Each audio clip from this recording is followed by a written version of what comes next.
Growth hormone is a double-edged sword. So it is incredibly important for longevity. It's important for maintaining healthy bone density, muscle mass. It's important for cognitive function. It's important for metabolism. And it used to be considered the fountain of youth. And rightfully so, because there's a lot of tremendous benefits to healthy growth hormone levels. Growth hormone levels plummet as we age, especially right after you go to bed. Around just before midnight is the peak of growth hormone. And your body was created to respond to that growth hormone pattern, if you will, appropriately. And so what happens when you give a blast of growth hormone as an injection, you alter that pattern and you alter it really permanently. So while there are benefits of healthy growth hormone levels, giving exogenous growth hormone can be detrimental when you're trying to create benefit. What got you so interested in male hormones? Obviously, you did a residency with a specialty in urology, but what kind of got you thinking that hormones were really driving a lot of the issues and concerns you were seeing with your patients? Thank you so much, Cynthia. First of all, thank you for having me. I'm honored to be on here with you. So it's my pleasure to be with you today. So in terms of male hormones, I am very passionate about this topic because there's a big overarching theme beyond just testosterone. So I have been a urologist. I now consider myself a recovering urologist since I have formally exited traditional Western medicine earlier this year to focus on men's health. But in my 20 plus years in urology, I saw men every single day who come in the office struggling with issues like brain fog, difficulty focusing at home, difficulty focusing at work, issues with performance either in the gym, performance in the bedroom, which I'm sure we'll talk about, and even their ability to be a present and engaged father. And for me, that's where my passion lies, is really helping men be the best man they could be so that they can be present and engaged husbands, fathers, and leaders. And so when we look at hormones, there's this men's health pandemic that for some reason gets no attention, and it's a crisis. Testosterone levels are plummeting by as much as 30% over the past few decades. And that has tons of consequences, which we could talk about. And so for me, this has become a huge passion of mine.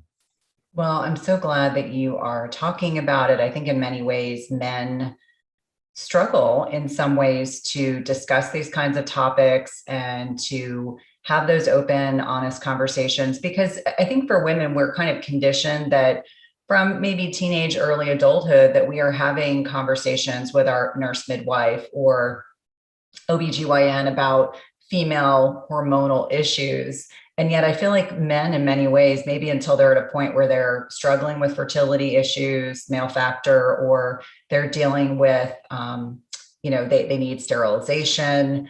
I think for a lot of men, they don't really think about it until they start having a problem per se. And I think about how many of my cardiology patients were on medications for hypertrophied prostates, or they were on hormonal therapies for addressing prostate cancer. And that's probably when they really were thinking or connecting with a urologist. Now, for the benefits of the listeners, I really would love for you to share your story about your own vasectomy, which I have to honestly say, I've known you for 2 years. And just this summer, I heard the story. And the first thing I said to you was, you have to share the story when I interview you for the podcast. So obviously we're going to touch on all the issues that you've already talked about, yes. But I would love at the very beginning to give you an idea of how much of a badass you are. I want you to share your experience giving yourself a vasectomy. Thank you. Yeah. So first of all, you're absolutely right that men and women are so different when it comes to health, when it comes to being proactive about your health and taking charge and owning it. And I love being on podcasts like yours that have more of a predominant female focus, because it's the women who tend to be the ones who drive health decisions and who get their men to finally seek health. And so I'm glad for the opportunity here today to be able to really emphasize that women need to push their men to go get check your testosterone level, check your other hormones, get your prostate exam and check PSA, all basic preventive health care. But yes, a lot of men will come see me for vasectomy, and, everyone has a superpower. I like to say everyone has a zone of genius, and I like to say that everyone should stay in their zone of genius, whether it's my employees, whoever it may be, I really like to find your zone of genius and keep you in that zone. For me, it's doing vasectomies. So I do no scalpel vasectomy. I can do it in probably under 10 minutes or so, fairly painless, quick and easy in the office, and get the job done.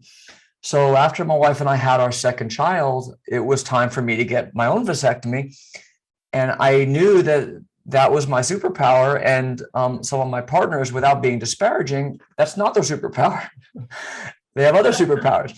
And so I realized that when it was time for me to get it done, there was no one I wanted to do mine more than me. And so my wife and friends told me, you can't do it. No way. Don't even think about it. And, stubborn me, I'm here to prove everyone wrong. And so one Friday afternoon, I had my nurse set up a tray table in the exam room. She sat down the hall of the nursing station, and I said, hey, if you hear a loud thump, if I hit the ground, or if you hear me scream, come get me. Otherwise, leave me alone. And so I sat on the edge of this exam table on this Friday after work. And about 10 minutes later, it was done. And it was not that hard.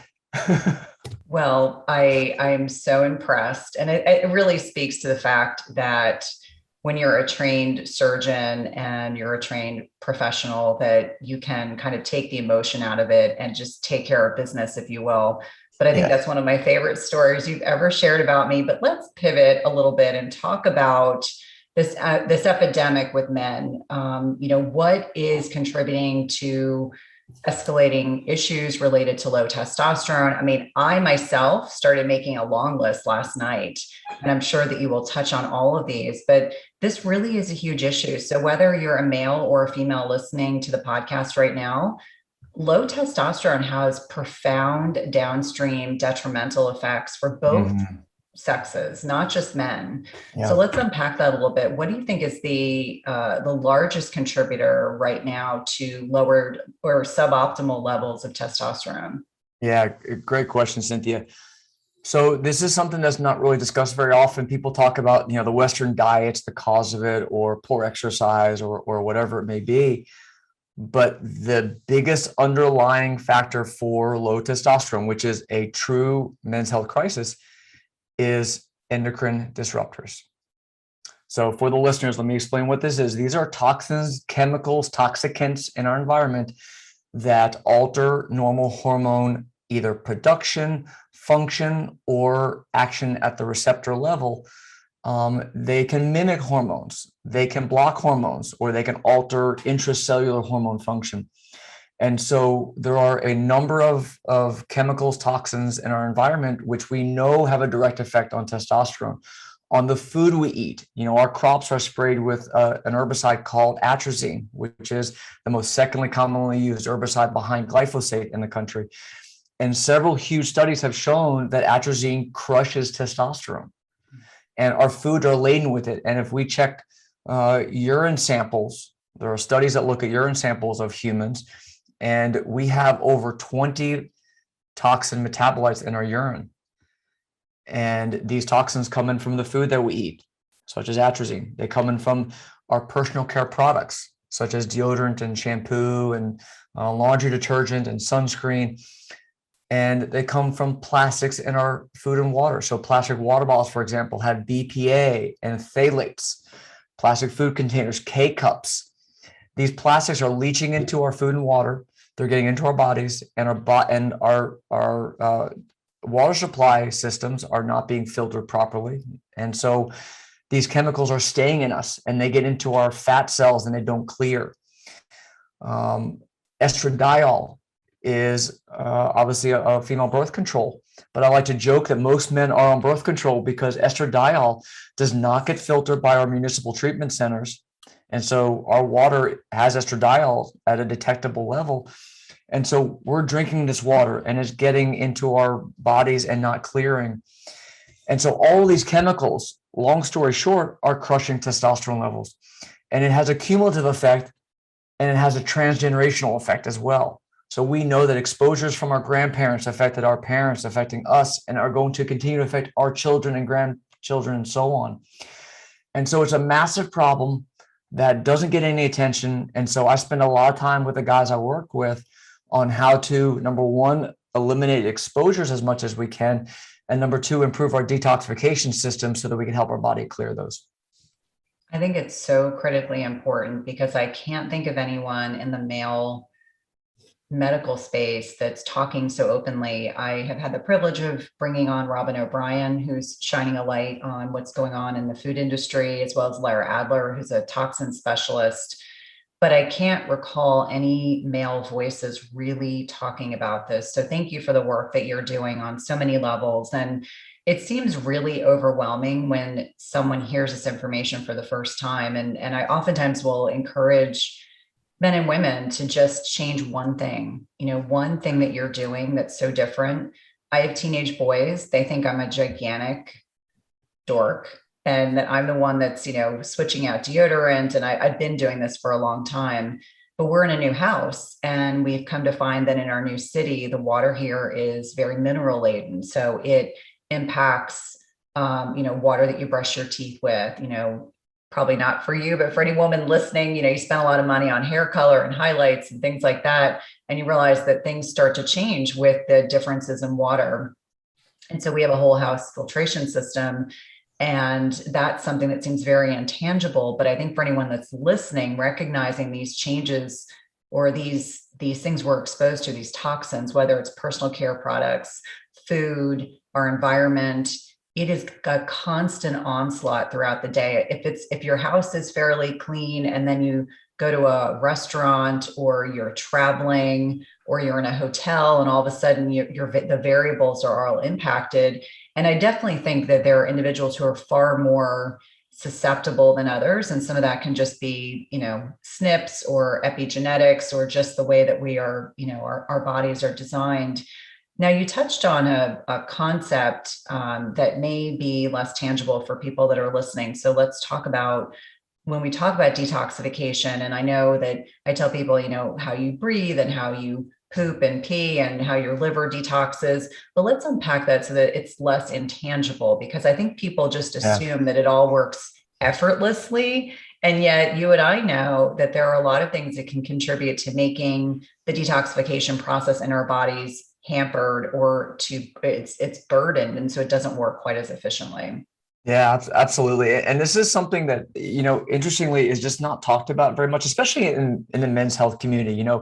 It tends to be all about testosterone, it's all about sex and all about building muscle. And it's so much more than that. We can dive deep into detox, but just bigger picture, why do we care about this, men? It's because this affects your ability to burn fat. This affects your ability to actually think clearly at work and focus and be able to handle that presentation or that deadline or whatever work you may be doing. It affects your ability to train, to exercise, work out, and it affects your ability to just be present and be in a healthy, happy mood, state of mind to interact with your friends and your family or your kids or whatever it may be. So this is not just about sex. This is not just about muscle. This is about like an entire man's life. So diving deep now into detox, like you asked, it's important to realize that our body to handle these toxins, number one, we can eliminate exposures, and that could be from being very careful about the personal care products you use, about the avoiding plastic water bottles, avoiding K-cups, avoiding all these things. But then how do we optimize our detoxification pathway? And when we look at detox, we look at liver function, specifically things like glutathione support. We look at things like superoxide dismutase, which is a fancy term for an enzyme in our liver that handles toxins and free radicals. And this comes down to the antioxidant system in our body. And so how can we optimize our antioxidant system? And I will emphasize that this is very personalized. And so when I work with guys, one thing I do is using genetics to individualize what support might you need. And so there are some basic things we can look at, things like, the foods that we eat in terms of proper gut health, in terms of things like sauna and other tools that we can use to help clear toxins. But at a big level, it comes back to, from a genetics perspective, what does your body individually need? And so that's going to really be tailored to each individual. I think that's so important that there's not a one side, because I think, because we share this Western medicine kind of mindset that is evolved, we're trained in that this is how we treat hypertension. This is how we treat an enlarged prostate. This is how we treat this. Whereas I think an integrative approaches, and what you embrace, and obviously what I embrace as well, is looking at each patient as their own individual. Now, one thing that I know I think fervently, and obviously the toxin exposure absolutely is driving down testosterone, but another thing that I think quite a bit about is just the degree of metabolic inflexibility, obesity here in the United States. I think the most recent statistic I read was that 88% of the population is overweight or obese. And so obviously that degree of insulin resistance, just from a hormonal perspective, I know can be profoundly detrimental. It's interesting on Twitter. That's where I tend to see quite a bit of chatter between men going on in terms of communication. And so there's definitely this desire for people to better understand how being insulin resistant can drive down testosterone as well. Can we talk a little bit about that? Oh, absolutely. Yeah. So this is a massive topic here. I'm so glad you brought up metabolic health. So when we talk about this, we talk about how does our body handle glucose and how is that related to inflammation, to lipids, and to ultimately hormones. So there's this vicious, ugly cycle, and it actually starts to a certain degree on levels of stress. And so by stress, I'm talking about crappy foods that you eat. I'm talking about poor sleep. I'm talking about not taking time to relax and ground yourself and practice mindfulness techniques. So what do all these things have in common? All these things have in common that they raise cortisol. Cortisol is a stress hormone. Cortisol is that fight or flight hormone that, when you're getting attacked by a bear, it helps you respond. We don't need high levels of cortisol on a daily basis, but we have become so stressed in our daily life through, again, either overtraining or eating shitty food or not sleeping or not taking time to relax, whatever it may be, or even micronutrient deficiencies. It goes on and on, all the different stressors that we have. Stress raises cortisol. Cortisol causes you to store fat. Fat has an enzyme called aromatase. Aromatase will convert testosterone into estrogen. Okay.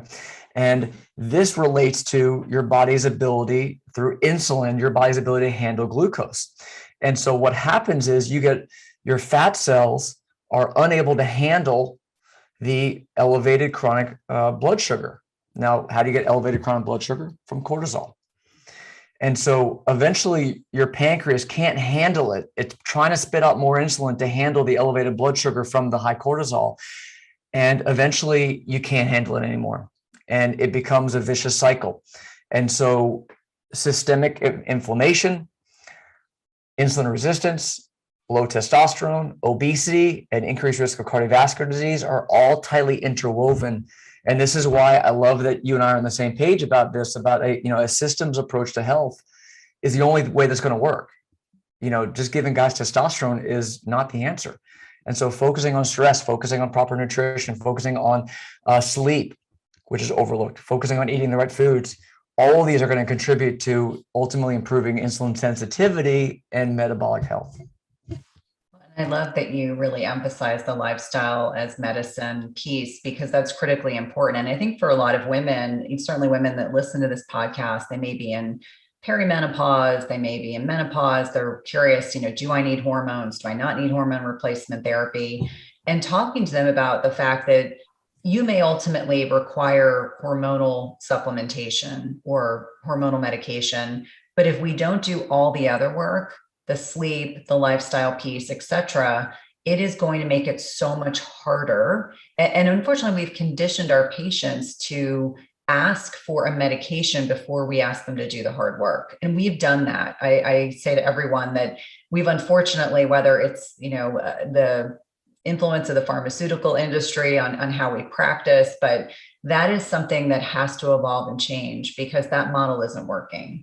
And so I love that you kind of bring that up, the lifestyle piece. It's so, so important. And you live what you preach, which I think for anyone that is, north of 40 years old, you can differentiate. You can really see like some people are just surviving at this point and other people are thriving. And oftentimes they're thriving because they recognize how critically important these super sexy topics of eating proper nutrition and getting high quality sleep and really monitoring your mindset and managing and mitigating your stress is certainly super important. Now, you would probably not be surprised to know that a lot of the questions that I received were about hormone replacement therapy. So we just kind of unpacked all the things that can drive down testosterone, but there's so many other hormones at play. And so I think that it would be helpful to start from a position of saying, let's at least initially talk about testosterone. What should people be asking for? Like if you are a loved one, like I know even with my husband, a couple of years ago, I had asked his primary care provider, these are some labs I'd love for you to run.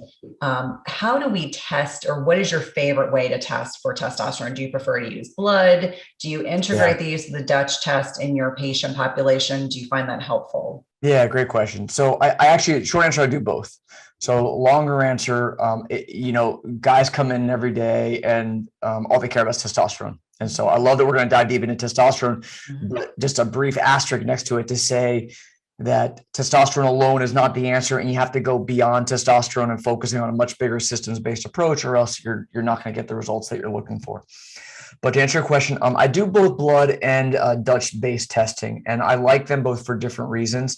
I love the Dutch testing, which is the urine-based hormone testing, where you do several spots throughout the day on these little urine paper strips, and you mail them in. And I love it because you get a complex view of, first of all, cortisol metabolism. You get a complex view at estrogen metabolism, which actually is to a certain degree still important in men as well, even though men are so focused on the testosterone. It helps show us DHT production as well, which all of that's really important. And the testosterone level also from the urine hormone testing perspective is valuable.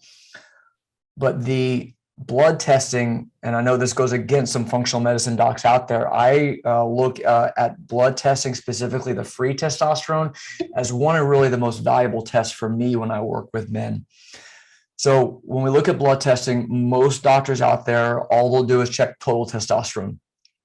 And total testosterone is a joke for a number of reasons. Number one, total testosterone doesn't matter. It doesn't matter at all because most of that total testosterone is not even available for use. It's like having an army and having a bunch of soldiers with no guns. It does nothing for you unless it's free or bioavailable. And so the free testosterone is specifically testosterone that's not bound to other proteins in the blood, meaning it's freely available to get into the cell. And so that's really important to actually get into the cell, into the nucleus, and cause the epigenetic effects that testosterone has to achieve the outcome you're looking for. So proteins like SHBG, which is sex hormone binding globulin, is a protein in the blood that will bind up testosterone and make it relatively unavailable. Now, guys will always say, well, can we just lower SHBG to have more free? Well, the problem with that is now you're starting to mess with nature. Number one. Number two, SHBG is what gets testosterone through the blood-brain barrier into the brain for the testosterone to hit your brain centers. And so you do need SHBG as well. So you don't want to necessarily artificially try to lower that. But it is important to realize that the free testosterone is the only testosterone that's available for use. The second aspect of testosterone, why I think it's a joke, is this range or this reference range that we're given. If you look at a lab slip, it'll say something like a range of 190 to 800, for example. It's a joke. So what that range is nothing more than the average of the population. So they take every lab result out there and they graph it. And it's a if you can imagine a bell curve, that's what you get. And so that's the reference range that these labs are using. Now, remember, we started this conversation with the fact that we're experiencing a testosterone pandemic and levels have plummeted 30% in the last couple of decades. So therefore, that bell curve, if you can imagine, has shifted downstream 30% over the last 20 years. So that can't be normal. And it's not optimal. It's just the reference range. And so I can't tell you how many men will come in to see me because their doctor, even their urologist, who is supposed to be the men's health expert, said, hey, Joe, your testosterone is 301. Your total testosterone is 301. You're normal. You're fine. You need something else. It's a joke. And it's really, it's unfortunate that this reference range is so misleading. So in reality, we care about optimal ranges. And if I had to give you some numbers out there, I would say that an optimal number for total testosterone might be around 1,000, maybe even 1,200, which is, people say, oh, that's way too high. It's not way too high. It's above that reference range. But again, what we care way more about than that is the free testosterone. And the free, again, the same, that reference range, again, we don't care about, we care about what's optimal. And typically it depends on the scale you're using on your labs, but typically I look at around 200, or the other scale, we're looking at about 25. That depending on whether it's nanograms per deciliter or picograms per milliliter. But if it's a 2-digit number, you're aiming for around 25 or so is ideal. If it's the 3-digit number, you're aiming for around 200, even 250 might be okay, which is way higher than that ridiculous reference range.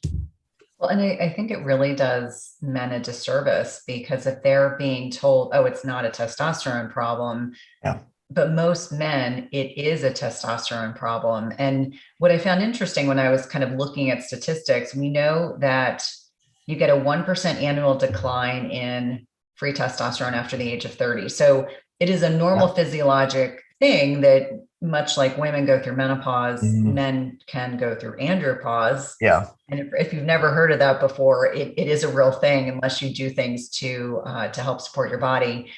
That in and of itself is not what we're talking about. We're talking about the net impact of profound changes hormonally to what's happening to men. And again, as I mentioned earlier, I think a lot of men feel very uncomfortable having these conversations, or they're just being given testosterone without really looking at all the other contributors to why this can happen. I mean, I imagine how many healthcare providers are saying to their male patients, it could be the shampoo you're using, which you wash your hair with, and then it coats your entire body when you rinse your head, or the deodorant that you're using, in an area that's very, very exposed to your lymphatic axillary area.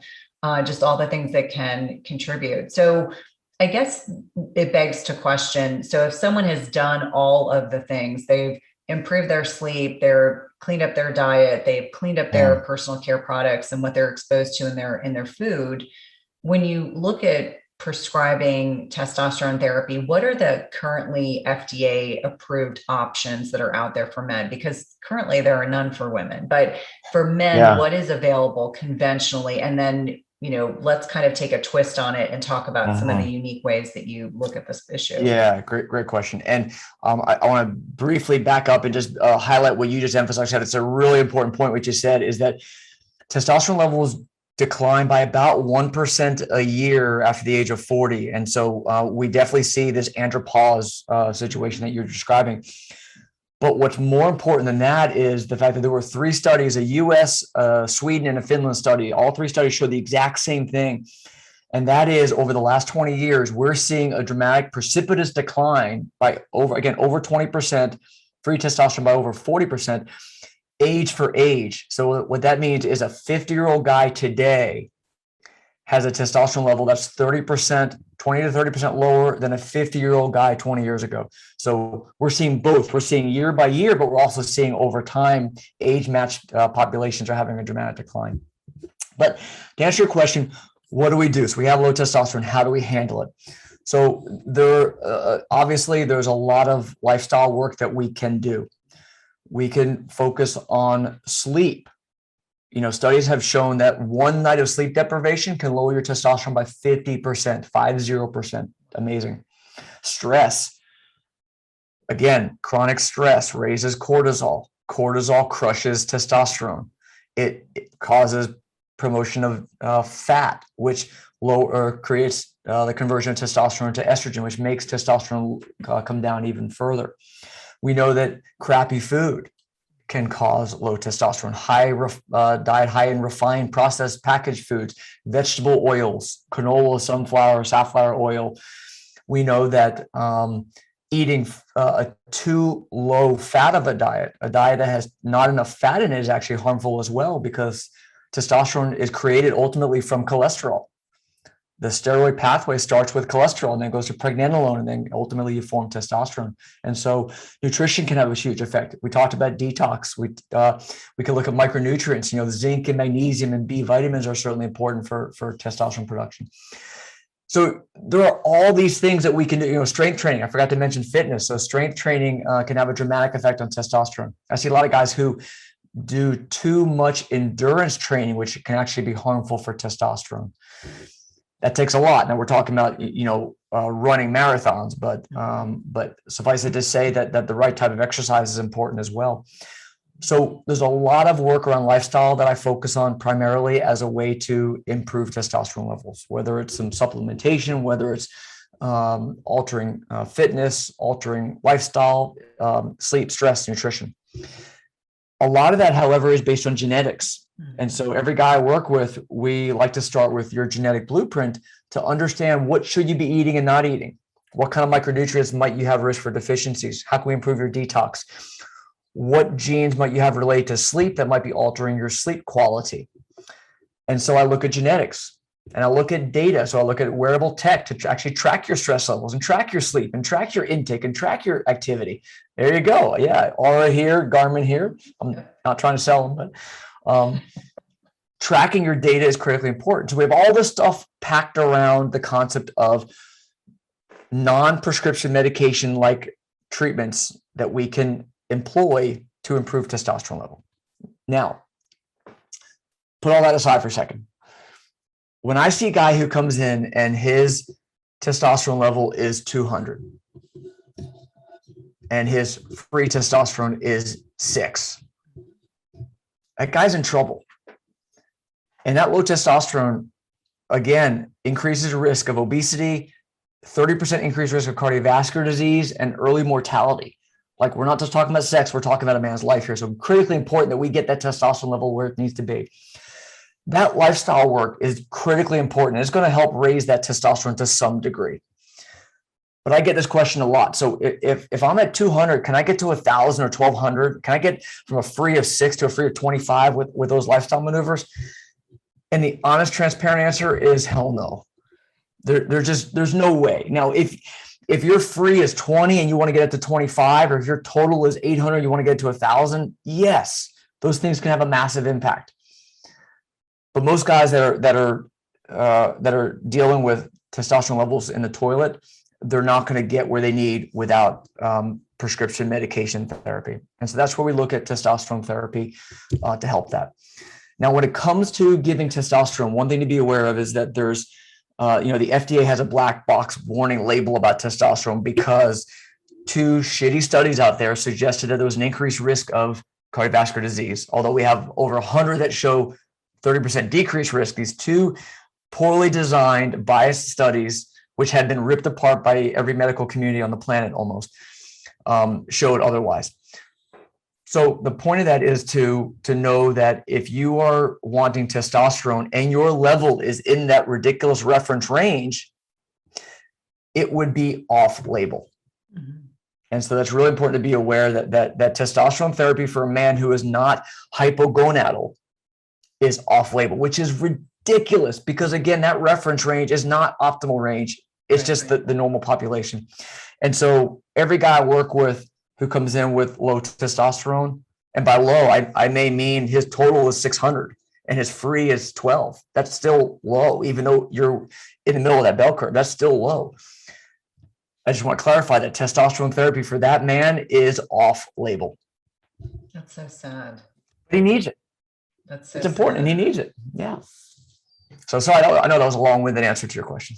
No, but I think that you really emphasize, just like I do with my own clients and patients, how critically important it is to do all the lifestyle medicine stuff first, and then, really save the hormone piece for when it's absolutely needed. And clearly there are people that do need it. I got a lot of questions about other types of hormones for men. And so, yes. Are you human growth hormone? We know that this is very helpful for increasing muscle mass and lowering body fat, and it can boost bone density. And, one of the ways, the intermittent fasting crowd likes to talk about how just fasting in and of itself can help contribute to boosts in HGH. And with a population of people that are generally eating all day long and not giving themselves much digestive rest, that can be hugely helpful. Are you integrating this work in with some of your patients if appropriate for them? Absolutely. So intermittent fasting, I'm a huge supporter. I love you and all the great work that you're doing. And I do emphasize for every man that they need to be intermittent fasting. A lot of guys, when they're just starting, I'll have them just do one day a week. Just try it, start it. And then I escalate that. And I really do emphasize the critical importance of intermittent fasting. And it is great for growth hormone. So to answer your question about growth hormone is a double-edged sword. So it is incredibly important for longevity. It's important for maintaining healthy bone density, muscle mass. It's important for cognitive function. It's important for metabolism. And, it used to be considered the fountain of youth, and rightfully so, because there's a lot of tremendous benefits to healthy growth hormone levels. Growth hormone levels plummet as we age, just like we're seeing with testosterone. But growth hormone after the age of 40 really starts to dramatically decline. And so how can we optimize or improve growth hormone? And so you can give growth hormone, exogenous injections of growth hormone every day. But what that does is that alters your normal production of growth hormone, and that suppresses, there's a diurnal. Twice a day you have peaks of growth hormone, especially right after you go to bed, around just before midnight is the peak of growth hormone. And your body was created to respond to that growth hormone pattern, if you will, appropriately. And so what happens when you give a blast of growth hormone as an injection, you alter that pattern, and you alter it really permanently. So while there are benefits of healthy growth hormone levels, giving exogenous growth hormone can be detrimental when you're trying to create benefit. So that leads to the question, well, what can I do? And that brings us to the topic I love so dearly, and that is peptides. So there are a number of great peptides, but specifically a few that are what we call growth hormone secretagogues. And what that word means is that helps your body increase natural secretion of growth hormone without me giving you growth hormone exogenously. And so what these peptides will do is they'll stimulate the hypothalamus, which is a part of your brain that releases growth hormone releasing hormone, whose job is to, number one, go around the body and have some effects just like growth hormone. So in and of itself, it's valuable. And number two, it goes to the pituitary and says, hey, make more growth hormone in the normal, healthy diurnal pattern that it's supposed to. And so these peptides will work through that fashion through the hypothalamus to increase GHRH, which is almost as important as growth hormone itself as well. If I were to give you growth hormone, it turns off that pattern in the brain, and you're turning off growth hormone releasing hormone, which is so incredibly important. And so that's why I love using peptides to stimulate increased growth hormone production naturally. I love that. And we're going to definitely touch on more peptide therapy, because I'm learning through you and I find it absolutely fascinating. And I know that listeners will want to connect with you to be able to learn more. So I also think about, I got a lot of questions about progesterone therapy, especially for men that have benign prostatic hypertrophy, which for anyone's listening, this can be a normal variation. Obviously, you're the expert in this area, but this can be a normal function of aging, that the prostate gets enlarged and men have disruption in urine flow, and they may urinate more frequently. They may feel like they don't empty their bladders. It's kind of like the scourge of men. Like, women are dealing with urinary issues throughout their lifetime, generally speaking. And then it's like at middle age, it's almost like you get a stopgap. So when you were in your more traditional urologic practice, were you using any of progesterone therapy? Because I actually did some digging after I got multiple people asking me questions about it. Were you seeing a lot of that utilized to help augment symptoms? Short answer, no. Okay. Longer answer, there's been a bunch of discussion around progesterone use in men. I am I'm a follower of a hormone expert. His name is Neil Rouzier. He teaches other doctors how to manage hormones. And I was at AMMG, the Age Management Medical Group annual meeting a couple of years ago, pre-COVID. And one of the doctors got up, Neil, why don't you use progesterone? And his response was wonderful, and and it sticks with me. And that was, show me the study that it actually works. Show me the study that actually does something for men. And that's the problem, is that there's really a paucity of data on the real benefit of progesterone. There's a lot of anecdotal stuff out there, but I looked at the research myself and I didn't find anything that was compelling enough to warrant me using it. So I honestly, Cynthia, my wife uses progesterone for her use, but I don't prescribe it for men. But you're right. I see men, my urology practice, it was everyday bread and butter, guys with urinary issues related to prostate enlargement. And it is a massive problem as guys age. And so there are some natural things we can do, but it comes down to, prostate growth, which we believe is hormonally driven. So as testosterone, as men age and they start to have this increase in body fat, the body fat is converting testosterone to estrogen. And we believe that it's actually the estrogen that has a bigger effect on prostate growth than the testosterone. And so, when guys ask, well, why am I suddenly having urinary trouble? Well, it's from long-standing hormonal stimulation of the prostate, which causes glandular growth of the transition zone or the central part of the prostate, which causes urinary issues. That makes a lot of sense. I think in the context, the question was being asked because of the degree of estrogen dominance that they were hearing about in men. Yeah. Because, if I give progesterone, it'll balance it out. And in the context of middle-aged women, yes, that can be helpful. But to your point, and what I think listeners really need to use as the takeaway, there's not enough research. So there's other ways around that. Right. And the one thing I do want to emphasize when we talk about estrogen effects in a male body, obviously very different than a female. But when I think about someone who has a lot of aromatization of testosterone to estrogen, I think about man boobs. We call them moobs, which is gynecomastia is the kind of technical vernacular. I think about a lot of, much like women, if they have a lot of circulating estrogen, they have a lot of abdominal obesity, and obviously the net impact on the prostate would be driving a lot of those urinary symptoms, which I'm sure are incredibly annoying. I don't know from personal experience, but I would assume are incredibly annoying. It would be without saying if we don't at least touch on erectile dysfunction. A lot of questions came in about that as well. And back in my baby nurse practitioner days, it was the first grand rounds I sat in as a new nurse practitioner, and there was a vascular surgeon. And this, at the time, in the early 2000 time range, was really the first time I heard it. And it really harkens back now as I think about how important this is. He used to say, when you see erectile dysfunction in a patient, the first thing you need to think about is insulin resistance. And at the time, that just blew everyone's minds. We're like, what are you talking about? Yeah. And, retrospectively, I'm thinking how absolutely brilliant that was, that, if there's so much erectile dysfunction issues, people having issues with either sustaining or maintaining an erection, it's more than just hydraulics. The joke in my cardiology practice was, at the time, again, when I was a baby nurse practitioner, that's the heyday of Viagra, and they couldn't keep the samples in the office. And it was because the male, middle-aged and above cardiologists were taking it home to use it as opposed to having it available to hand out to patients like water. So let's at least unpack a little bit about some of the things that can drive erectile dysfunction, libido issues. I know testosterone plays a huge role.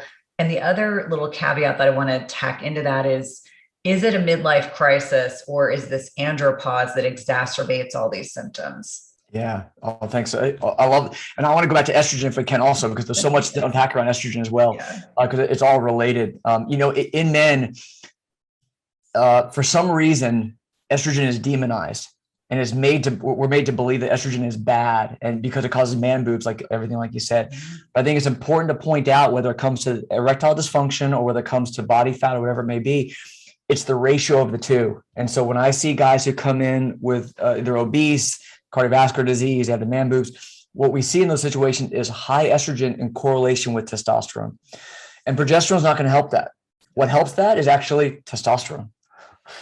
And so shifting that balance is what we really care about. And so we want to get our testosterone up to balance out that estrogen. Now, the question is asked a lot, well, should we lower estrogen? And that's dangerous, because estrogen is not the enemy. Estrogen is demonized, but we need estrogen. And I see so many men who come in and their estrogen is 0 because they've been taking Arimidex because they heard that's what you're supposed to do. And they feel like shit. They're irritable, they're crying, and they have erectile dysfunction. And a lot of that is because you actually need estrogen. You need it for healthy cardiovascular system. You need it for vascular, erectile function. You need it for actually burning fat and metabolism. And so there's a nice healthy window of estrogen that we want, but we want testosterone higher than that estrogen. So that I want to be sure we touched on that. In terms of erectile dysfunction, you're exactly right that ED is very closely tied to insulin resistance. And why is that? It comes down to nitric oxide.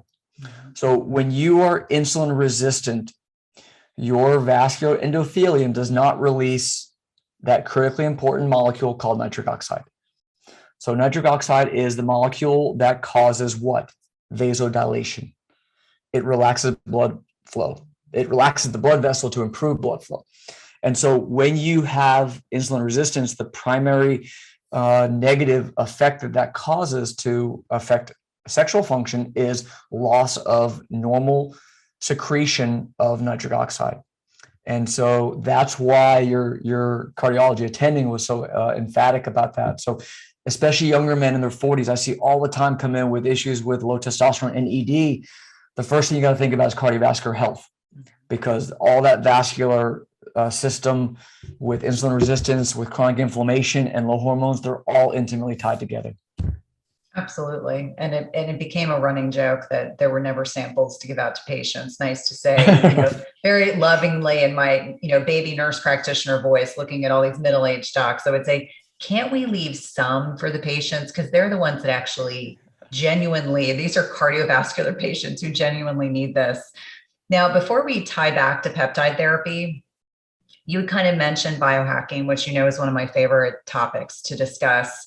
And we had already touched on a couple, high quality sleep, intermittent fasting, obviously are great biohacks, but I got quite a few questions about semen retention and scrotal sunning. I don't know if you've heard about this, cold therapy, hot therapy, on the scrotum. Does it help? Is it helpful? So there's a lot of misinformation. This is all the more reason I need to pull you onto Twitter, because there's so much misinformation, and you would be the proper person to be responding to these questions. Yeah, thanks. So first of all, the concept of photobiomodulation, or PBM, or red light therapy, which is what is commonly called, is amazing. So there's a lot of amazing benefits to red light therapy when it comes to detox, when it comes to rejuvenation, when it comes to increasing general health, hair, skin, nails, when it comes to inflammation, detox, amazing benefits. When it comes to red light on the scrotum, there's a paucity of data, is what I'll say. There's a few studies out there that look interesting, compelling. Is there strong enough data that I would say it's going to have a massive effect on erectile function, or massive effect on testosterone production, a massive effect on sexual function? I think the jury's still out. I think that, there's this tendency to jump on the latest trend and call it a biohack because there's one anecdotal study out there, or one study that seems to show some benefit. I don't want to spend too much time on this, but this brings up the problem that we have in this day and age with research. There are so many studies out there which are trash. So many studies out there which are published to show whatever the authors were wanting to show. And there's so much bias. So many studies are done that don't show the outcome that the authors wanted, and so it just doesn't get published. And so it's important to take with a grain of salt every single study out there that you read and you look at. If it's observational, if you have a group of 10 men and I did this and now they show that, that's not a study, that's just anecdote. You need controls, you need randomization, you need to have a large enough group, you need to account for any covariables, any other factors that may affect it. And so without spending too much time on it, be careful what you read, be careful when you see a news article about this study showed this, especially when it comes to nutrition. Most of it is nonsense BS, and you got to take it for what it is. So, sorry, I hate to get off on a tangent. No. I'm actually glad that you touched on that. That was one of I was trying to make my way into talking about that there's a paucity.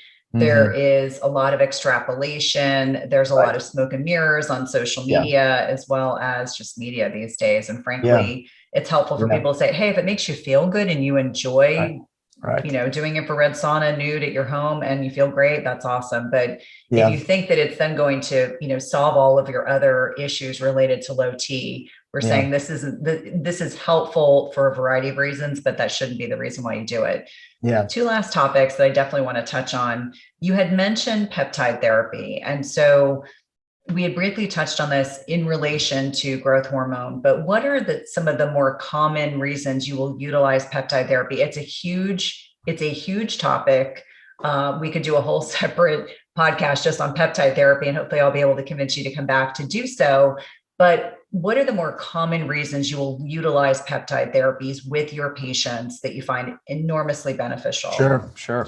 So first of all, for the listeners, what is peptide therapy? What are peptides? Short answers are amazing. Number one, peptides are, and I always start my conversation peptides with that because that's my best descriptor. Peptides are these magical molecules that already exist inside each and every one of us. They are enzymes or molecules that you're born with and that have very precise, very specific functions. As you age, you start to lose optimal levels of these peptides. Peptides are nothing more than short chains of amino acids. So a protein is a long chain of amino acids. A short chain of amino acids is simply a peptide. And so what's beautiful about peptides is there are signals that your body already recognizes. Examples of peptides: insulin is a peptide. Growth hormone is a peptide that we're born with. They're natural, they're enzymes.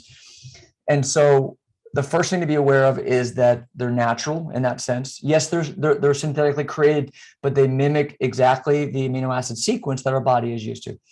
So once I make that clear, to answer your question, we can use peptides in a very precise manner for things such as reducing inflammation, whether it's systemic inflammation, whether it's joint inflammation, whether it's gut inflammation. Peptides are amazing for reducing inflammation. Peptides are amazing for modulating immune function. I was just talking at the Mindshare Collaborative meeting yesterday. I was on a panel talking about censorship with Dave Asprey and Joe Mercola, talking about how my own blog was censored by the FTC because I spoke about the amazing immune function benefits of peptides like thymosin alpha and C-Link and LO37, among others, that are amazing for regulating our immune function, especially T cell immunity, which does not get enough attention. So immune function, we can look at peptides for cognitive focus and for anxiety. There are peptides for musculoskeletal repair, like if you have like an elbow or a wrist or a hip or an ankle injury or knee injury, or you've had surgery recovering from those. There are peptides to help with improving mitochondrial function. There are peptides for sleep. There are peptides for weight loss, for hair loss, for skin, for erectile function, for libido. So what I love about peptides is they have very precise, specific functions, very minimal, if any, downsides or side effects. And the pharmaceutical industry cannot touch them because you cannot patent the peptide. I love that. They're awesome. Yeah, we'll have to have you come back and we'll do a whole discussion about peptide therapy because I have nerded out learning so much about peptides through you. And I think for most listeners, it would really be a kind of a welcome departure from, more common topics that I bring up. The last multiplicity of questions that I got were specific to SARMs. And so for listeners, these are selective androgen receptor modulators. A lot of questions from clinicians that were asking, are you using them? What do you think of ostranine? Curious what your thoughts are on them. Yeah, so SARMs are powerful. They are, they're officially considered research molecules, research chemicals. And so SARMs are amazing if you're looking to build muscle fast, if you're looking to shred weight and shred fat fast. You can use SARMs for a number of anabolic effects. I personally don't prescribe SARMs. If guys are looking for specific SARMs, I'll talk about them and say pros and cons of them. But as a medical professional with a medical license, that is probably important to keep. I don't prescribe SARMs, but I will discuss details of them and pros and cons of each of the different options out there, and help guys, choose which one might be right for them if they're looking for them. But that's where it ends for me. No, I think that's completely fine. It was interesting that when I went through questions across social media, it was evident that there were certain camps that questions came from. And there was definitely I would refer to affectionately as the biohacking, the people that are trying to hack one thing or another with substances as opposed to lifestyle. Yeah. I'll give you a great example of that. There's a SARM that will create a massive effect on SHBG. So it'll dramatically lower your SHBG down to under 10. What does that do? That increases bioavailability of testosterone. And so, well, that's great. That's wonderful. We don't know what the unintended consequences are of that. And this comes back to the fact that our bodies are complex. It's a complex network, a complex system that we're altering without knowing all of the other cascading effects that we're creating by trying to affect this one particular part of it. And so that's what you got to be careful about. Biohacking can be wonderful. There are a lot of potential great benefits of it, but a lot of it is fringe worthy, and you just got to be careful what you're doing. Ozempic, Semaglutide, Wegovy, all these drugs. Tell me from your perspective, I mean, obviously you've been a urologist for a long time.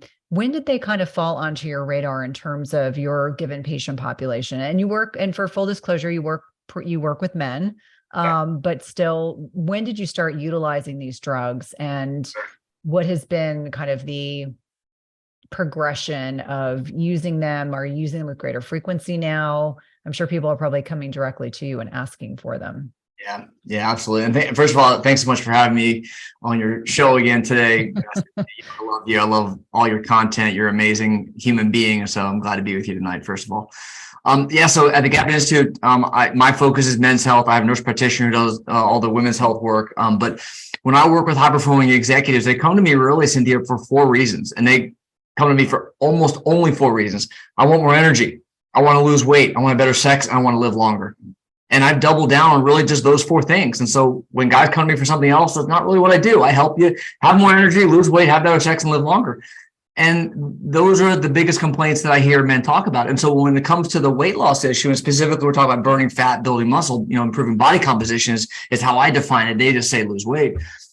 The GLP-1 agonists have been a great way to really help augment that process. And, the way I look at our human operating system is it's complex, and there's a lot of inputs to it. We have to look at hormones. We have to look at micronutrients. We have to look at the gut. We have to look at stress and sleep and all these other factors that come into play. But the GLP-1 agonists, damn, they're a great way to kind of give guys a kickstart, get them some momentum, get some weight loss to where now they're starting to see some progress. And we're simple creatures, Cynthia. You know this. Men are simple.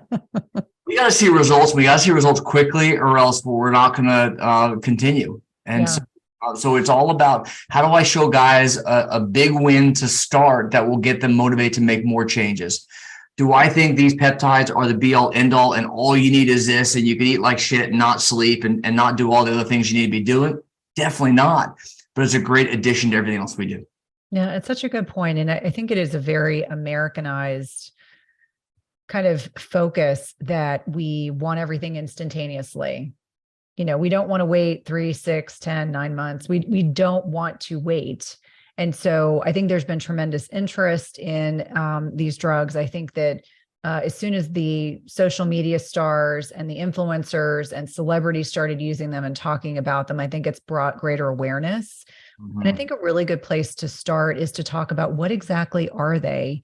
I think it's important just to note that these glucagon-like peptide 1 is a hormone released by the small intestine in the presence of food that has important metabolic benefits. So it's really that simple, but it's also helpful to kind of talk about how they work mechanistically. We know that these incretin hormones actually help increase insulin sensitivity and decrease glucagon. So insulin and glucagon kind of work in opposition of one another, and they actually exert stress on pancreatic beta cells. So for people that have some familiarization with pancreatic function, that's where a lot of these drugs are doing their work. Now, for you, when you're looking at, there's so many options now. Obviously, these are synthetic, but Ozempic and Wegovy, and I guess in the UK, they actually have an oral drug now called Rybelsus. I'm not even sure if that's available here in the United States. How do you make sense of which drug you're going to start and how you approach discussing this with patients to help them understand how it works mechanistically. Yeah. So just a little bit of brief background, because you and I throw around a lot of these names and trade names and semaglutide. A lot of people are like, what is it? And there's tirzepatide, the new one. And so to just kind of give clarity for the listeners, this all started actually 15 years ago when research started showing this GLP-1 receptor on the pancreas and how stimulating it can really improve insulin sensitivity. 2017 is when Ozempic got approved, FDA approved for type 2 diabetes, 2017. Ozempic is a branded version of semaglutide, and they're actually all made by the same company, just to be clear. Semaglutide, there's one single manufacturer of all semaglutide. Then they realized, holy cow, this is a great product for losing weight. And the FDA actually did approve it for weight loss under the trade name Wegovy 2021, still semaglutide, but now it's specifically indicated for weight loss for people with BMI of 27 or greater and at least one health condition, or those with a BMI of 30 or greater. Since then, other GLP-1 agonists have come along. Rybelsus is semaglutide as well. It's more commonly used internationally. We have liraglutide, which we can talk about as well. And then Mounjaro, which is tirzepatide as well, which is a little even more powerful than semaglutide. The key here is what these are all doing is focusing on improving glucose homeostasis, blood sugar regulation for a layperson. It improves insulin sensitivity by affecting, as you mentioned, the beta cell of the pancreas. Two mechanisms, that's the main one.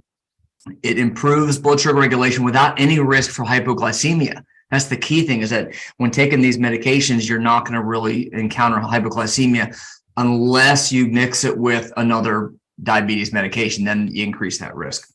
So it improves insulin secretion from the pancreas, improves blood sugar regulation. It suppresses glucagon, which is, as you mentioned, the opposite of insulin, and that's a hormone that increases blood sugar. And that's why it works so well for that. It also works by delaying gastric emptying. And what I think is probably most powerful is it actually works at the brain level, at the ghrelin receptor level in the brain, to regulate hunger and satiety. And so by all these different mechanisms, the ultimate outcome is weight loss through blood sugar regulation and through really better appetite control. They're pretty powerful drugs for that purpose. It's really interesting because I'm seeing in the biohacking community that people are using it in subtherapeutic doses, people who are thin, who want to take the edge off their appetite, who maybe they're going away on vacation, they don't want to overeat. And people are telling me privately, and these are licensed healthcare providers telling me that they themselves are taking subtherapeutic doses just to kind of take the edge off. Yeah. Are you seeing clinically that people who are already thin are asking for the drug to utilize it in that mechanism or that way? Yeah, 100%. It's the Wild West, and it is. I hate to say the word abuse because it's a relatively safe drug, but it is, you're absolutely right. It's being used by individuals. I mentioned the indication for it previously as how it's FDA, indicated, but it's being used off label. Absolutely. For people who have a little bit of belly fat they're trying to burn to decrease appetite. And so, yes, it is being used a lot. And there are a few contraindications we can talk about for sure, but it is perhaps being overused. And I want to just emphasize where we started, that it's not the magic pill. It's a great addition to what else we do, but there are studies showing that as soon as you stop semaglutide, if you don't have the other things in place and you're taking care of what you need to be doing with hormones and nutrition and sleep, then you're going to gain the weight right back. And that's very clear that semaglutide is not a long-term solution in that regard. Yeah. And it's interesting because that was, as I was doing research and prep for this podcast, that was definitely evident that there are celebrities and lay people that are saying, you need to understand that if you go back to your old ways, if you're still going to eat the same foods, you're not going to lean into those lifestyle changes, that you have the ability to gain all that weight back. And we know yo-yo dieting in particular is a really important indicator of people that are dealing with some degree of significant metabolic dysfunction, because usually when people gain the weight back, they don't just gain that weight, they gain more back. Yeah, absolutely. Yeah. I think it's important to point out that that there are incredible benefits with this drug. When you look at physiology, we're seeing improvement in lipid parameters. Hemoglobin A1C is better. Blood pressure is even better. Inflammatory biomarkers are improved. We're seeing definite improvement in endothelial function. what's really amazing, Cynthia, is the studies that are showing reduction in cardiovascular events. So we're talking about improvement in cardiovascular survival with semaglutide, which is incredible.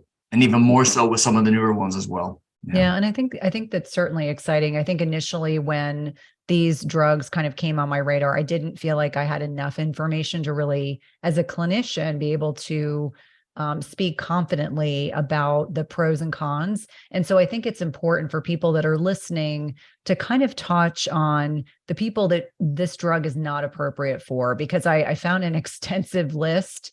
It's not just a couple different concerns that people have about certain individuals utilizing the drug or the drugs, that class of drugs, if you will.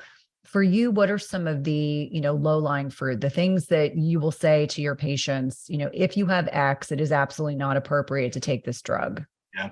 Number one, any diabetic, for the simple reason that diabetics, if you're on any blood sugar medication already, you do encounter the risk of hypoglycemia with a combination of semaglutide with other medications.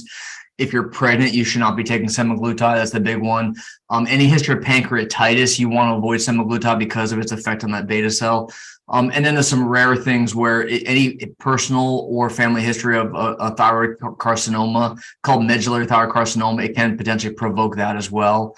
And then there's a super rare condition called MEN, multiple endocrine neoplastic syndrome. And type 2, MEN type 2 is the one that we want to avoid. Again, incredibly rare situations there. Talk to your doctor. And again, I'm not here to give medical advice on the show, but those are the reasons why when patients work with me, why I might not prescribe it. I also make it very clear. I have guys reaching out on an almost daily basis. Hey, can I just get semaglutide? And the answer is no, you cannot just get semaglutide. What I'm going to do is I'm going to optimize your whole system. I'm going to fix your hormones. I'm going to get you eating the right foods. I'm going to get you sleeping. And we're going to control stress, clean up the gut. And yes, semaglutide is great on top of all that. Yes. Well, I think those foundational principles always apply. And I love, it gives you a sense of how much research I did going into this. In addition to what you've talked about, active gallbladder disease came up as a concern, tumors of the thyroid gland, parathyroid, pituitary gland, pancreas, or adrenal. So those are all included. You mentioned people who are pregnant, but also people trying to conceive or those that are breastfeeding. I always say breastfeeding is, all bets are off when you're trying to feed another human. And then the other thing that I thought was interesting, I also saw some reports talking about people that are alcoholics or drink excessively, that may not be the ideal drug for them. And certainly I know when you're doing an intake on your patients, you're doing a very, very extensive kind of overview of their habits, not just the ones that we've already identified. For sure.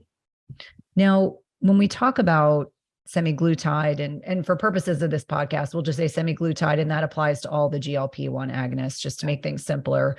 There are some common side effects. There are definitely some side effects that, the layperson may be hearing about. Let's run the gamut from more benign all the way up to more serious, because I think the concern, and it's interesting, on Twitter, there's a very anti-semaglutide kind of focus. On Instagram, it seems to be very pro semaglutide. So it's interesting on different social media platforms, because I was asking all across different platforms what people's thoughts were. Some people think of it as a cheat, and I'm using someone else's words and I'm putting that in air quotes. Other people called it a miracle. What are some of the common side effects, starting with the more benign ones that your patients will complain about or will discuss with you? Yeah, the biggest one without question is nausea. Nausea, burping, occasional vomiting. Those are really by far the most common side effects. They're mild in the fact that they're not life-threatening, mild to cause any major threat, as long as you're able to still keep fluids down and still eat and have some semblance of nutrition. I have had a patient in the past who overdosed, not through our lack of purpose, but they actually just didn't read the instructions and took what they thought they were supposed to be taking, wrong amount. Anyway, she was sick for 3 weeks. And so that can happen. And so dosing is really important. You want to really titrate up the dose slowly. Semaglutide is one of these drugs where you don't need to go, we can go through dosing schedules, but you don't need to get to that top dosing to reach the peak effect. I have a lot of patients who actually get great results with the starting dose and don't ever need to be titrated up. And so what I tell patients is if they're having those side effects from the dosing that they're on, I would hold it until they're feeling better. And then I would drop that dose in half. And what they'll often find is they'll get the same weight loss benefit, blood sugar regulation, insulin sensitivity benefit without the side effect. Yeah, I think that's really important for people to understand that, bioindividuality goes a long way. So there's a, kind of a prescriber's recommended starting dose, and you and your practitioner may start at a lower dose. You may start at a higher dose. Some of the things that I thought were interesting, and I had nurses that were reaching out to me saying, oh, we've got patients coming into the emergency room that have irretractable vomiting. So they have a lot of vomiting, a lot of nausea. Obviously, that's an extreme reaction. That's not the average person. I think nausea and constipation were the two things that appeared to be. So imagine you trade the ability to have, cravings and desire to eat. You trade that for nausea, which is not going to make you want to eat. And then constipation, where you feel like you can't move your bowels. And one of the reports that I was reading that was interesting. Like, again, there were a lot of healthcare providers who reached out to me with their own experiences with it. And one of them said, I went from having a lot of cravings and wanting to eat 2 to 3 meals a day to not wanting to eat anything and then being constipated for a week. So acknowledging that each one of us are individuals and we may react very differently. I also saw, there were people who had injection site reactions, headaches. There was also some nasopharyngeal irritation, which I didn't fully understand and appreciate why that was happening. But it's interesting. I was reading a study from the Diabetes, Obesity, and Metabolic Metabolism study that said, as an example, and we kind of touched on this earlier, weight regain. So people that, have taken the drug and then they stop the drug, the weight regain and cardiometabolic effects after cessation. So there were 327 participants in the study 12 months after stopping. So this was a considerable amount of time. So 12 months later, 2/3 had regained the weight with changes in cardiometabolic effects, which I'm assuming are some of the parameters you talked about: blood pressure, glucose, cholesterol, et cetera. Participants with a BMI greater than 30 with at least one risk factor. So very interesting to show that even the research is demonstrating that when people stop, and I do think of this as not per se a side effect, but understanding that if you don't clean up what you're doing, you have the potentiality of actually regaining the weight that you've originally lost. And in your patient population, how much of that are you seeing that men that are coming to you are perhaps they use it for 6 months, use it for a year, they go off, and then all of a sudden they're boomeranging back into the office saying that they've regained what they originally had lost? Yeah, I hear a lot of stories about that. Most of the men who come to see me, they'd never tried it before. They'd heard about it. It's fairly new. It's just trying to really gain traction in the media and the public. So haven't had a lot of guys on it previously. You see studies of patients who regain all that weight, like you're talking about.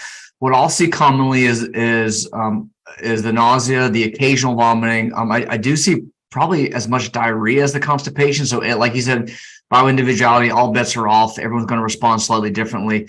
Abdominal pain, cramping is pretty common as well. But among all of that, I think that the common finding is dehydration. Mm-hmm. And I want to really emphasize dehydration inhibits your ability to lose weight. And so you have to really be sure if you're on semaglutide that you're staying incredibly well hydrated, because you'll get into, like you said, you just don't want to eat. You don't want to eat or drink. And so people can get profoundly dehydrated from the diarrhea, from the nausea, the vomiting, not eating, not drinking. So again, this is not medical advice, but just speaking in generalities. Yeah. What is a common starting dose for your patients? Or I know that your nurse practitioner also sees women, but is there any gender difference in terms of starting doses, or is it based on weight?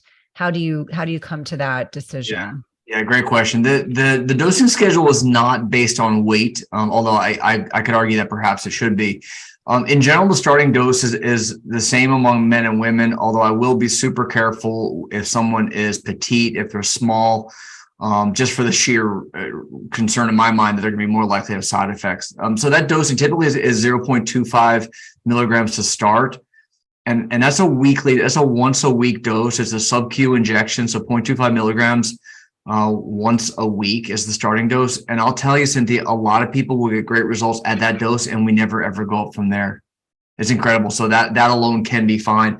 If anyone gets nausea, vomiting with that, again, I'll hold it for a week. When they start to feel better and all that's completely back to normal, they have no side effects, then I'll restart it at half that dose, so 0.125.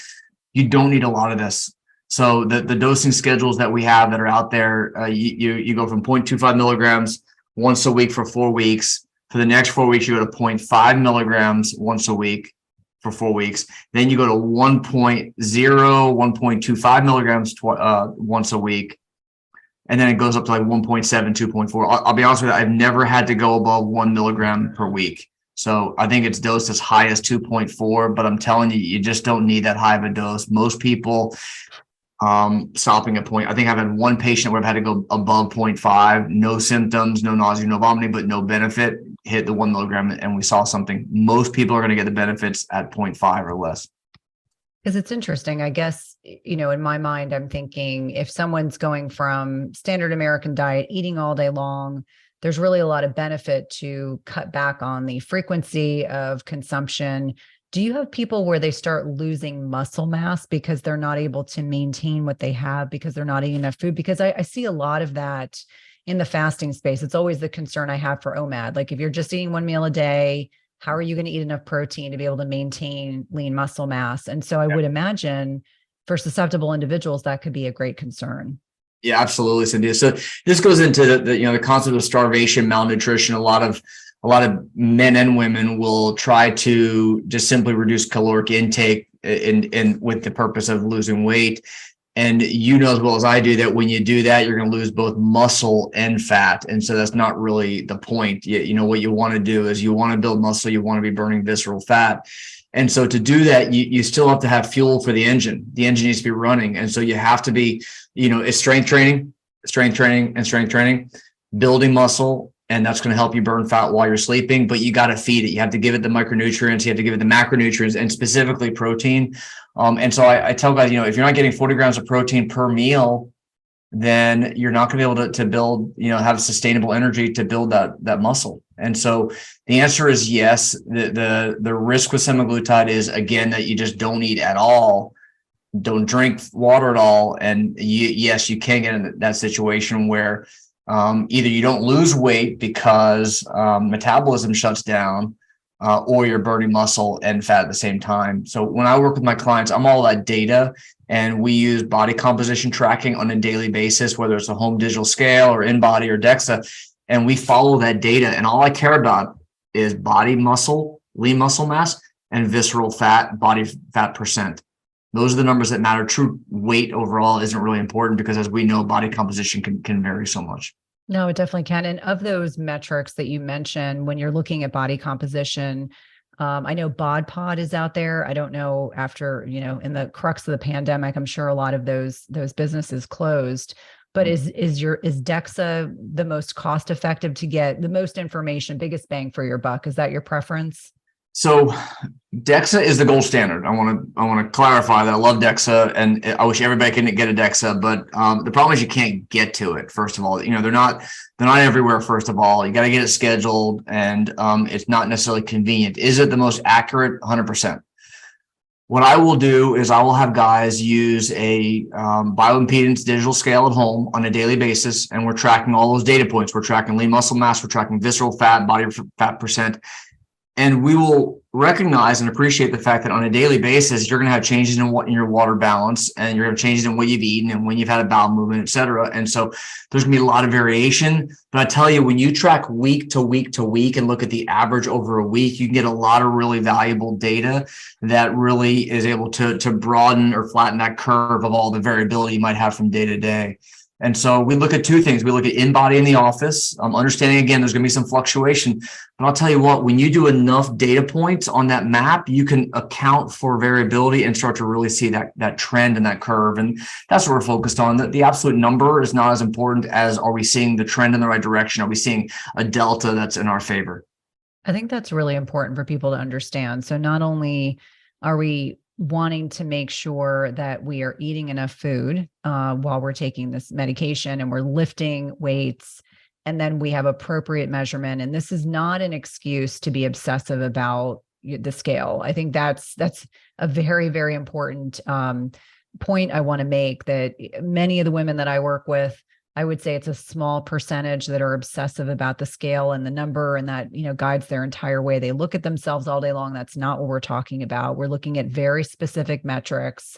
You specifically are looking at over time, what are we seeing? What's the trends that we're seeing? And I think that's the big picture. And that's where I think a lot of people sometimes can get lost in understanding why it's so important to track information, but to do it in a way where we're looking at the big picture and we're not getting caught up in minutia of information. Yeah, for sure. For sure. And so I think it's important to really have metrics. What are the numbers you're tracking? What are the key metrics that you care about? And so for my clients, it's body composition, the metrics we just talked about, it's, body fat, lean muscle mass, and body percent fat. And then lab numbers as well. We track fasting insulin numbers, hemoglobin A1C, insulin resistance scores, things like that matter when it comes to blood sugar regulation. And then looking at, markers of inflammation, cardiovascular health, and micronutrient, all these key metrics that matter, rather than things like your weight, which is really not what we care about. Yeah. And I'm so glad that you said that. So when you're working with your patients and your clients, and you mentioned hydration as being one of these key things that people sometimes don't think about that can contribute to weight loss resistance, what are some of the other things that you commonly see that people think are not really important, like hydration, that has a huge net benefit, huge net impact on whether or not we can successfully lose weight? This just came here. I'm going to give you an example of the classic guy that I see. And this is like, I could see this guy almost I shouldn't say every guy, but I'm talking absolutes. This is the classic guy that comes in. He's an executive. He's an entrepreneur, running his own business, and he is grinder. He stays up till 12:30 every night, wakes up at 4. He has a couple drinks after dinner and a couple whiskeys, and then he's up on his computer till late at night, and then he crashes, and then he will get up a couple times at night, and then he'll wake up early in the morning, and he will be at it again.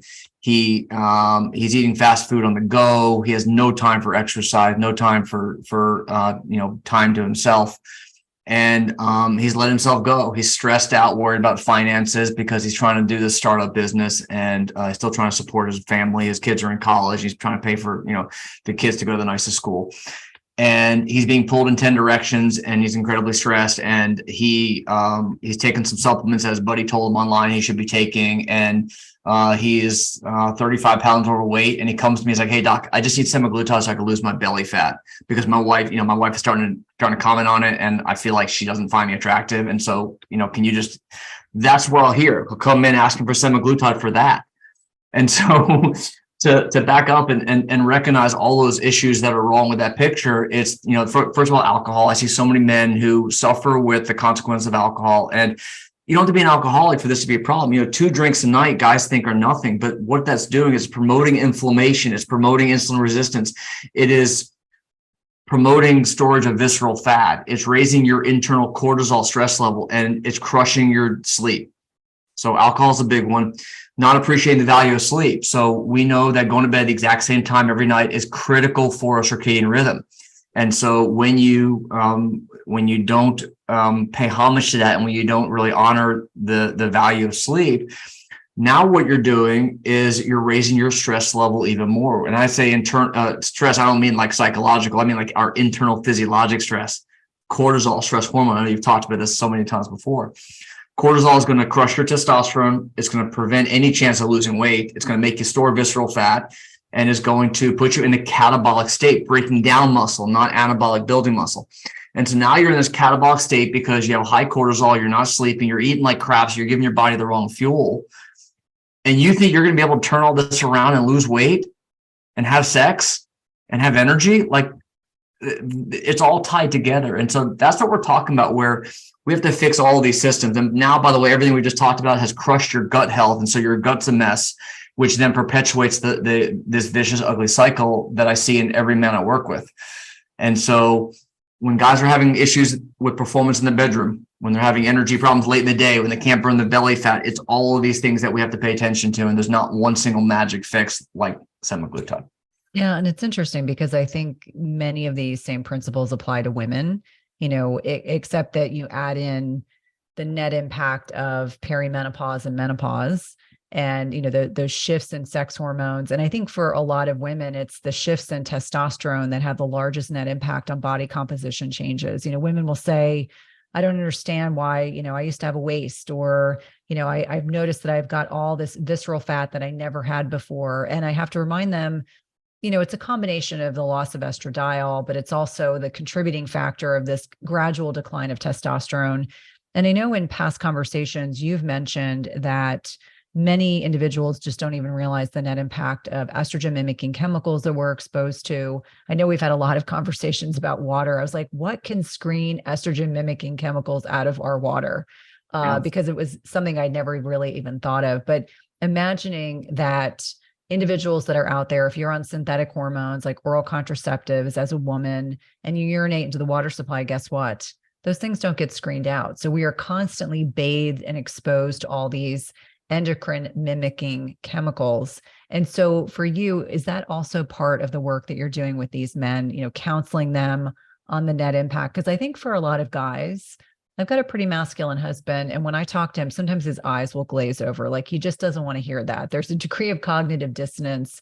Oh, I can't imagine that what's in the environment, my food or my personal care products could potentially be contributing to why I'm dealing with some weight loss resistance, or why my hormones aren't as optimized as I would like them to be. Yeah. It's so common. Again, we're simple creatures. Guys want the easy button, magic pill, quick fix. Give me the testosterone, give me the semaglutide and get out of my way. And the problem is that the endocrine disruptors you talked about, they are little things, but they're big things because they add up and they create layer upon layer upon layer of endocrine disruption. And it's not just lowering testosterone, but it's promoting obesity, it's promoting issues with fertility, it's promoting cancer, cardiovascular disease, diabetes. It's amazing the physiologic consequence of these toxins. And we can make small decisions on a daily basis that can really have profound effect on our exposure to this. And so things like water, like here's my, I have a stainless steel water bottle everywhere I go. You won't find me without one. And I filter my water because I know that's such a big deal. And so they're little decisions, but they make such a big impact. Absolutely. And is there a filter that exists that actually filters out these estrogen mimicking chemicals? Yes, there are. So you want to specifically go for a carbon block filter. Okay, carbon block filters, they do exist. They are out there. Reverse osmosis is great for a lot of things, but it's not really good for clearing endocrine disruptors. So RO alone will not suffice. I can tell you that in our house, we built our house 2 years ago, and we put in a Kinetico system built into the house so that our ice maker and we have a separate water tap at our sink, our kitchen sink specifically for drinking water that runs through there. And I have no personal gain from Kinetico, but I found that that was one that had a good system. There are some that you can put under the sink as well on your existing faucet, but you want carbon block for sure. Yeah, I think for a lot of people, they go down the rabbit hole of understanding they want to, test your water first to find out what's in it, and then determine what type of system that you need. And I know this is going down a whole tangent, but we're in a new house. We did a new construction as well. And we actually had our water tested. And what we actually had high levels of was cadmium, of all things. And so I was surprised it wasn't actually other things that were problematic, but we have gone down many different avenues trying to figure out if you do reverse osmosis, you have to add minerals back in. It just becomes so much more complicated than it needs to be. Let's loop this conversation back in, getting back to listener questions. All across social media, I got a lot of interest. The first question I received, and this was from a nurse, and I thought this was funny, and so I wanted to keep this. I'm a nurse. Why are we using a diabetic drug for non-diabetics? So that's kind of the common misconception from a lot of healthcare providers. I don't understand why we're using this off-label, but really it isn't, because it sounds like in 2021, there was a change in there was another indication provided by the FDA. That's right. Yeah. So it is specifically FDA approved for weight loss alone in non-diabetics. It does qualify, again, BMI parameters, which I gotta point out here. BMI is nonsense, because based on your height and your height, your body composition can so much affect that. And so BMI to me is an irrelevant number, honestly. It says that I'm morbidly obese where I am right now because I'm a short guy. Yeah. but that's why I don't believe in BMI. But nonetheless, it is FDA approved for that reason. Now, it is technically off-label if you don't qualify from a BMI standpoint, but it's still nonetheless FDA approved for that reason in non-diabetics. And those who want it, they want it, and they see the benefits. And as a clinician, as a physician, I see amazing results with the guys I work with. Again, as long as it's part of a more comprehensive approach as well. Yeah. And I think that's really key, is that if you're working with someone, and I'm seeing, just like I see pellet clinics that pop up, I'm noticing even in my area that people are jumping on the semaglutide bandwagon, and I don't know how much additional support these individuals are getting. So if you are looking to find someone in your area, make sure they're doing a very comprehensive assessment. Next question. Does this drug target muscle versus fat in terms of weight loss? So we kind of have touched on that, but maybe specifically, if we're using it appropriately, you're eating enough food, you're lifting weight, I would imagine the statement would be you can maintain the muscle and lose the fat with this drug. 100%. Yeah. The mechanism of action here is really, think of it threefold. Number one is working at the pancreas beta cell level to improve insulin sensitivity and reduce glucagon secretion, which is going to help just better control blood sugar. Number one. Number two, it reduces or slows gastric emptying. So that's going to add to the sensation of satiety or, feeling full. And then number three, it works at the brain level to reduce central appetite as well. And so the comments about loss of muscle mass are reasonable, but if you are aware of that and you be sure that you're still maintaining the proper macronutrient ratios and that you're not, in a massive caloric deficit, then you're okay. I think that's important. And it's interesting, when I was doing research for our conversation, I found it really interesting that when you look at macros as an example, if you look at carbohydrates versus fat versus protein, and this is if you are just consuming food, this is not if you are per se taking a GLP-1 agonist. If you consume carbohydrates, your GLP-1 levels go up and down very fast, which makes sense. If you consume fat, you'll have this lower progression, but longer. And then with protein, your GLP-1 will go up and stay elevated for up to 3 hours. So really kind of identifying that protein is going to be the most satiating macronutrient, which I talk about a lot. The other thing that was interesting, there was another study that talked about different types of fat and the impact on GLP-1 in the body. And it was looking at lard, olive oil, and safflower oil. So the last is a seed oil. And we know that lard and olive oil actually activated GLP-1, and safflower oil did not. And the reason why I'm mentioning this in our conversation is that I talk a lot about the dangers of seed oils. And so safflower oil is one of these seed oils, highly inflammatory.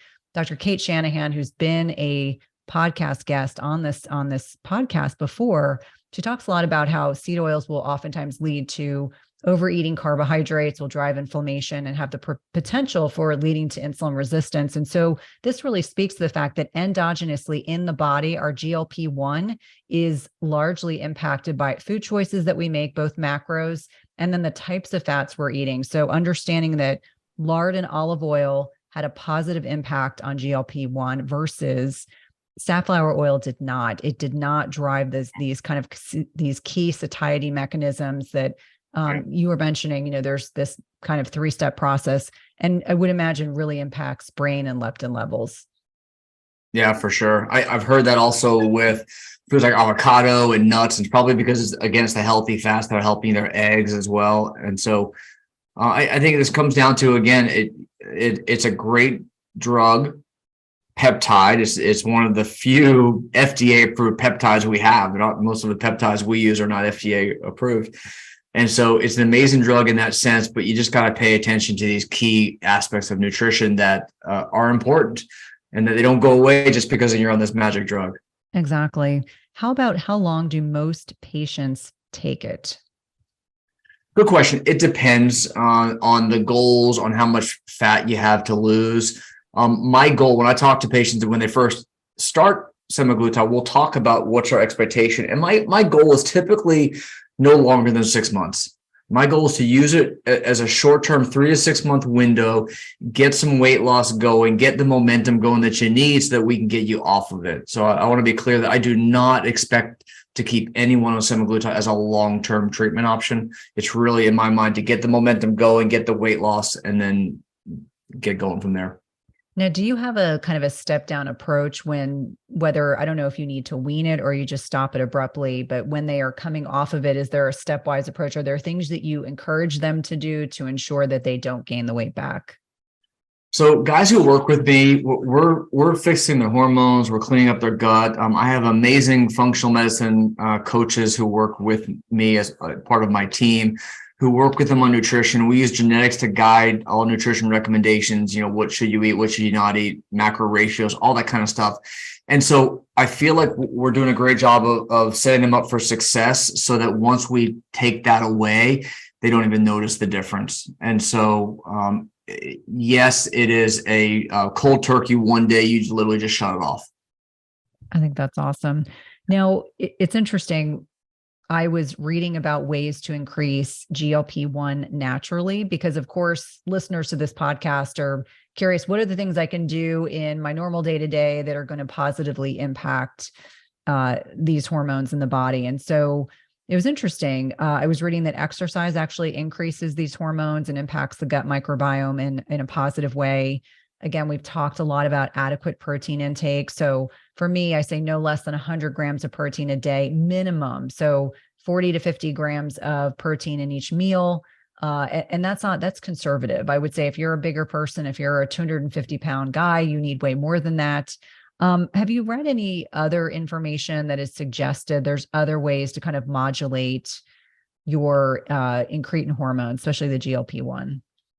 Yeah, good question. I honestly have never measured anyone's GLP-1 level.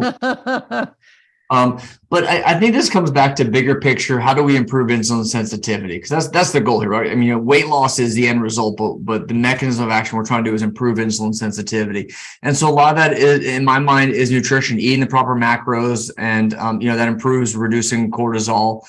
Most of the guys I work with have chronically elevated cortisol levels, and so it's focusing on that, reducing inflammation. And when you do that, I would imagine doing all those right things, your GLP-1 level goes up. But honestly, Cynthia, I've never tested. I didn't even know there's actually a lab test available to measure your GLP-1 levels. So I got to admit that's not a test I've ever done.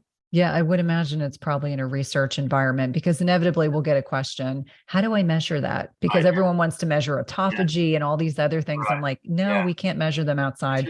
You don't.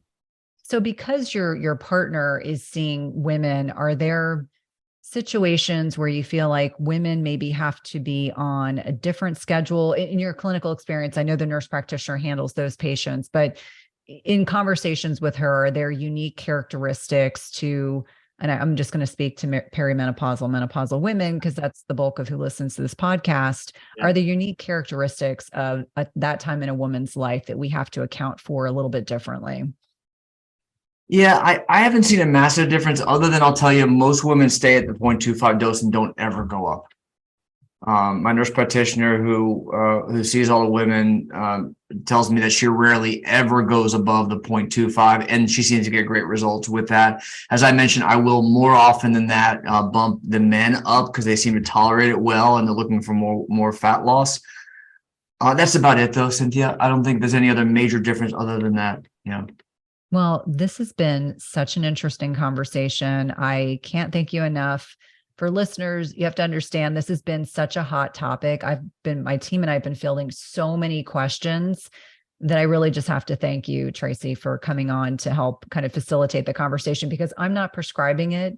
And I'm getting so much feedback from also healthcare practitioners who aren't per se prescribing it, but they're seeing patients in their ER or they're seeing patients in their offices, and everyone's asking for this drug. I think it really speaks to the fact that our current kind of model about calories in, calories out, and counting your calories just isn't sufficient for helping people facilitate, the kind of weight loss that they're really looking for. So I think there's a lot of interesting aspects to these GLP-1 agonists.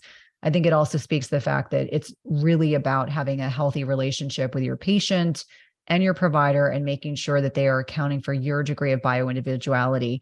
Anything that you want to add to the conversation that I haven't already asked you or we haven't already discussed that you think would be really relevant for listeners? Yeah, I think maybe one thing else I'll mention is that semaglutide is a great peptide for weight loss, specifically through its mechanism of action. We have a lot of other peptides that we use for weight loss, for energy, for whatever we're looking for. I like to think of it as often a very personalized cocktail, if you will, for the individual, knowing that everyone's a little different. And so there are peptides that will help with appetite, peptides that will help with burning fat, help with sleep, help with all the other aspects of reducing inflammation. That may be a nice adjunct in addition to semaglutide as well. So that if you are having issues where you can't take semaglutide for those side effects, we have a lot of other options as well. Well, I guess the question that will come from this is, how do I go about finding a practitioner in my area? Do you refer people to, because you're obviously based in Florida, if people are outside your area and they're not in a position where they can get on a plane and maybe come to you, do you have things that you will recommend that people need to look for to find a qualified provider that can actually is savvy with all of these peptide therapies and hormones? Because let's be clear, hormones are a complicated business. We like to think of them as not being complicated, but they are very complicated. So I'll tell you, Cynthia, as part of our G1 program, we actually will fly patients to Sarasota on our dime. Amazing. So we can see them and establish medical care. And so we work with a lot of patients from around the country who come to us for one of those four things. I want more energy. I want to lose longer. And so we do work with a lot of folks around the country. We do consults via Zoom, telehealth all the time as well. But you bring up a good point there. It's become the Wild West. There are a lot of shady characters out there who are just out to make a buck on semaglutide without understanding that there's a lot of nuance involved. And again, it's not to be considered a magic pill. And so reach out. Gapin Institute would be happy to speak with anyone if they have questions. My nurse practitioner works with all the women and I work with all the men, and we're happy to help. Well, thank you for all the great work that you're doing. And I can personally attest to the fact that you are very well versed in this. You're one of the first people I thought of when I wanted to bring on an expert to talk about these drugs, because there's a lot of misinformation that's out there. So this has been incredibly helpful and insightful conversation. Please let listeners know how to connect with you. You mentioned the Gapin Institute, but how else can they connect with you? You are active on Instagram. Even maybe your team is active on Instagram, but how can they connect with you? And obviously we'll link up all of your information and the podcast we did together last year. Yeah. So if anyone wants to get some more information, they can text the word health to 26786 and they'll get my 10 secrets to high performance health, as well as a copy of my book. Again, that's the word health to 26786. Website is gapininstitute.com as well. And you can reach out there. Thank you, my friend. Hey, if you like this video, you guys are going to love this video, and I'll see you there. The conversation I'd love to have with every 35-year-old woman is that once 40 hits, your ovaries are going to be done, and they're going to slowly, it's not like it's done overnight, they're going to slowly decline. It's going to take 10 to 15 years for these ovaries to be out. But you literally have an organ that is done doing its job. Mm-hmm. It'd be like if your heart was like, hey, I'm done. I'm just going to slowly like this. I don't understand why we don't talk about this. Right.